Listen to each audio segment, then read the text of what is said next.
Fallen Legion Sins of the Empire is an awesome new game for PlayStation 4, and it may be up your alley.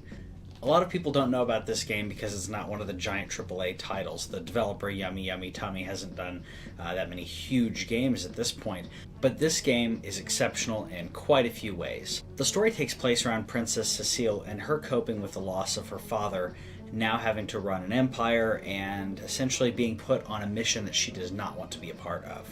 If you're playing the Vita version, you get the other side of the story, and you're actually playing as Legatus in Fallen Legion Flames of Rebellion. Either way, you're getting a different side of the same story. Both are trying to rebuild an empire one way or another, one being a tactician, part of the military, another being a princess and the daughter of the king who just passed away. And they both tell an interesting story I don't want to go into too many details on, but the princess was understanding a lot more of her empire that she didn't understand before, a lot of things that were hidden from her, and she's taking down a path she doesn't want to go down. Meanwhile, if you're playing the Vita version, you're playing another part of that, which we'll go into on our Vita review. This is the PlayStation version, so I'll stick with that at least. The combat in this game is excellent. You essentially, as the princess, are summoning different people to exemplars to fight on your behalf, and you control their actions based on when their cooldowns are up. You can have them attack. If you time them the right way, they have combos. Also, blocking will, depending on who you're blocking with, will give you different bonuses. Going through these stages also unlocks a lot of bonuses to your speed and an attack, the normal stuff. But what's interesting about this game is the choices you're making and how they affect your kingdom. You have a morale of the entire kingdom that you need to keep in line. And as you're going through and doing battles, you are asked to make decisions on behalf of the kingdom.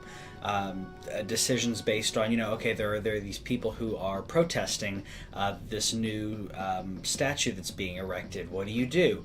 Do you go in and jail them? Do you infiltrate them? Do you pay them off? There's different things that you can do to react to that. That will not only give you bonuses in combat, but it also shows who you are as a ruler. So the people will like you or dislike you depending on that. Also, if you start spending money like I did, they will tell you we're running out of money, and the people are really worried about that. So it's a really interesting way to bring in these choices that may benefit me, but may hurt the community, may hurt the kingdom.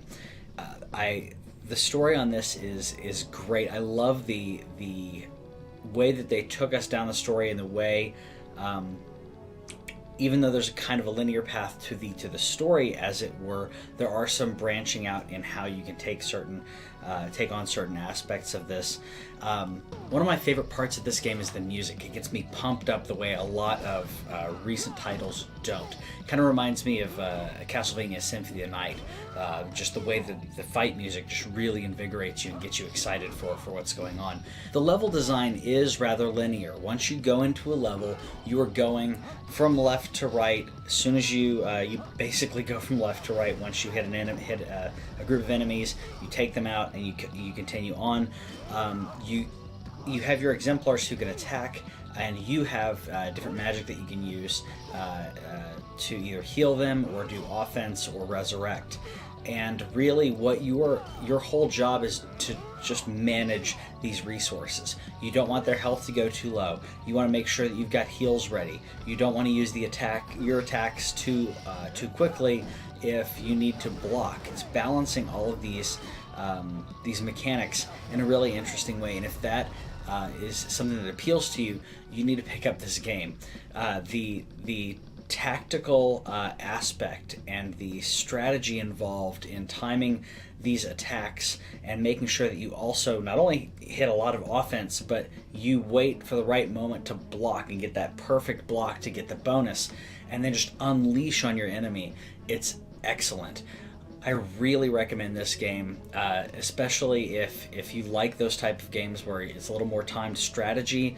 The RPG element of it is not as heavy of an RPG. It's more of a timed battle strategy game that also has a really great story and some excellent music. Check it out if you haven't already, and I'll be also putting up some of my playthrough of the game later on, so check out the channel for that, and we'll talk to you guys later.